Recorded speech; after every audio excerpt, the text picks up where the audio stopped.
Что такое добро и что такое зло? Добро и зло каждым воспринимается по-разному. Не всегда мнения людей совпадают в этом вопросе. Вернее сказать, никогда не совпадают. В потустороннем мире, а вернее сказать в параллельном, ведь он существует вместе с нами, просто более тонкий и невидим нашему глазу. Понятия как добро и зло вообще не существует. Там, если выразиться нашим языком, можно сказать, существуют интересы. Но они не выражаются в словах или мыслях, в основном все определяются чувствами. Именно чувства и ощущения мы заберем в параллельный мир, и они-то и определят наше дальнейшее существование или жизнь, можете назвать как хотите, это не принципиально. Также большое значение имеет намерение. Многие недооценивают именно намерение. Например, вы хотите сделать добро человеку и предпринимаете определенные действия. Это действие делает человеку еще хуже. И тут важен вопрос намерения. Зачастую люди помогают, чтобы не так помочь, а доказать, что они понимают в данном вопросе больше. Это не вопрос помощи, а вопрос вашего эго. Другое дело, если вы помогаете из чистых побуждений, но в силу некомпетенции в данном вопросе все идет не так. Но намерение было чистым. Так что намерение и следствие действия имеют значение и могут быть опасны. Ведь, перейдя в параллельный мир, вы будете жить согласно именно ваших намерений, которые формируются здесь и сейчас, в этой жизни. На мой взгляд, добро — это не вмешиваться в жизнь другого человека. Можно высказать свои предположения согласно именно своего опыта, но не стоит навязывать своего мнения. Не лезьте в чужую жизнь и не навязывайте именно своего мнения, оно-то может как раз и навредить. Пусть человек примет именно свое решение, не стоит быть навязчивым. В дальнейшем я думаю сделать несколько видео, исходя из своей практики в параллельном мире. Здесь есть трудности, и они состоят в том, что некоторые вещи нельзя описать словами, правда, можно немного дать понять на примерах. Хотя и здесь есть свои вопросы. Например, мужчина никогда не поймет, как женщина испытывает оргазм, и наоборот, женщина не поймет в этом мужчину. Тем более оргазм нельзя описать словами, его надо прочувствовать. Так что можете подписаться и в последующих видео узнать кое-что новое для себя.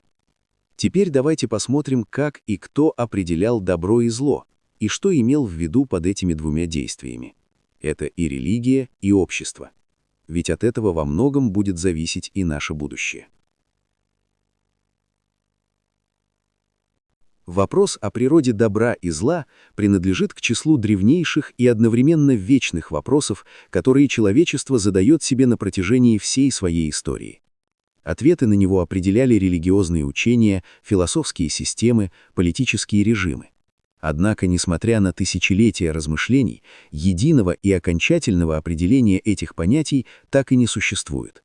И в этом, пожалуй, заключается главная сложность и глубина данной проблемы. На протяжении истории философии предлагались самые различные понимания добра. В античной традиции, прежде всего у Платона и Аристотеля, добро тесно связывалось с понятием блага и представляло собой то, к чему стремится все сущее. Для Аристотеля добро — это цель любого действия, высшее благо, к которому человек должен стремиться через развитие добродетелей и достижение эудаймония, то есть благополучия или процветания души. Добро в этом понимании не является внешним законом, навязанным извне, а представляет собой естественное стремление разумного существа к совершенству. В религиозной традиции, особенно в авраамических религиях, иудаизме, христианстве и исламе, добро имеет абсолютный характер и коренится в воле Творца. Добро — это то, что соответствует божественному замыслу и заповедям, а зло представляет собой отступление от этого замысла, нарушение божественного закона. Такое понимание дает человеку четкие ориентиры, однако оно же порождает сложный теологический вопрос о происхождении зла. Если Бог благ и является Творцом всего сущего, откуда берется зло? Современная философия предлагает более прагматичные и рационалистические подходы. Иммануил Кант рассматривал добро через призму категорического императива, универсального морального закона, который гласит «поступай так, чтобы максима твоего поведения могла стать всеобщим законом». Добрым является действие, совершенное из чувства долга и соответствующее этому универсальному закону, независимо от личных склонностей и желаний. Утилитаристы, такие как Джереми Бентам и Джон Стюарт Миль, видели критерий добра в полезности. Добро — это то, что приносит наибольшее счастье наибольшему числу людей. Зло, соответственно, это то, что причиняет страдания и уменьшает общее благополучие. Если понимание добра разнообразно, то природа зла представляет собой еще более сложную загадку. В традиционном понимании зло — это отсутствие добра, небытие, искажение того, что должно быть. Такое объяснение, восходящее к Платону и развиваемое в христианской теологии, позволяет объяснить существование зла. Оно не является самостоятельной субстанцией, а представляет собой привацио бони, лишенность блага. Зло — это когда добро уменьшается, искажается или отсутствует там, где должно присутствовать. Однако такое объяснение не всегда удовлетворяет человеческий разум, особенно когда речь идет о масштабных страданиях и жестокости. История человечества изобилует примерами зла, которые трудно свести к простому отсутствию добра: геноциды, тоталитарные режимы, пытки, предательство. Некоторые философы, такие как Ханна Аренд, пытались понять природу зла через анализ человеческого поведения и пришли к выводу, что зло может быть тривиальным, возникать не из садистических намерений, а от обыденной бюрократической машинальности и неспособности мыслить.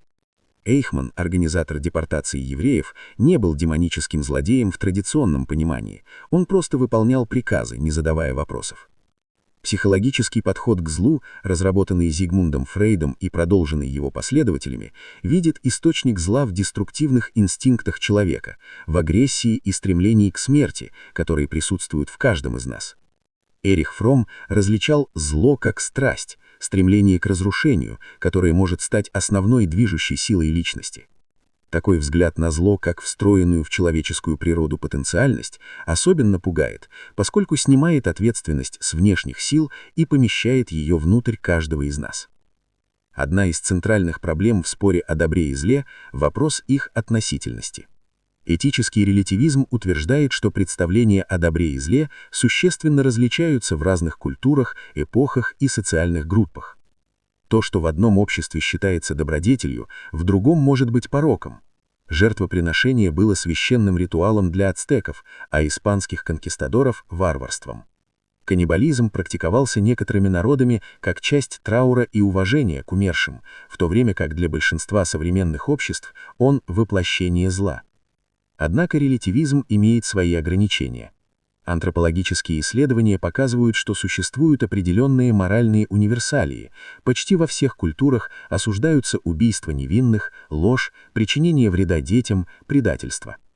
Эти универсалии могут объясняться биологическими предпосылками морального чувства, способностью к эмпатии, альтруизму, кооперации, которые развивались в процессе эволюции как адаптивные механизмы для выживания в группе. Современная моральная психология, прежде всего работы Джонатана Хайта, показывает, что моральные интуиции человека формируются эволюционно и культурно и включают несколько базовых измерений: забота и вред, справедливость и обман, лояльность и предательство, авторитет и подрыв, святость и деградация, свобода и угнетение. Различия между культурами и людьми объясняются разным весом, который придается этим измерениям, а не полным отсутствием какого-либо из них. Несмотря на всю сложность и многомерность понятий добра и зла, для каждого отдельного человека они воплощаются в конкретном выборе. Философ-экзистенциалист Жан-Поль Сартр говорил, что человек приговорен к свободе, он не может уклониться от выбора, и само уклонение от выбора тоже является выбором. В каждый момент человек определяет, какое действие он совершит, какое слово скажет, какую позицию займет. И в этом выборе проявляется его моральная эссенция. Это возлагает огромную ответственность на каждого из нас. Добро — это не пассивное состояние и не внешний ярлык, а активные усилия, каждодневная работа над собой и своим отношением к миру. Зло же часто начинается с малого, с равнодушия к чужой боли, с молчания перед несправедливостью, с оправдания собственной слабости. Как писал Мартин Нимеллер, протестантский пастор, который прошел через концлагерь, когда они пришли за коммунистами, я молчал, я не был коммунистом. Когда они пришли за социал-демократами, я молчал, я не был социал-демократом. Когда они пришли за профсоюзными деятелями, я молчал, я не был профсоюзным деятелем. Когда они пришли за евреями, я молчал, я не был евреем. Когда они пришли за мной, не осталось никого, кто мог бы говорить. Так что же такое добро и зло? Возможно, честный ответ заключается в признании того, что однозначного ответа не существует.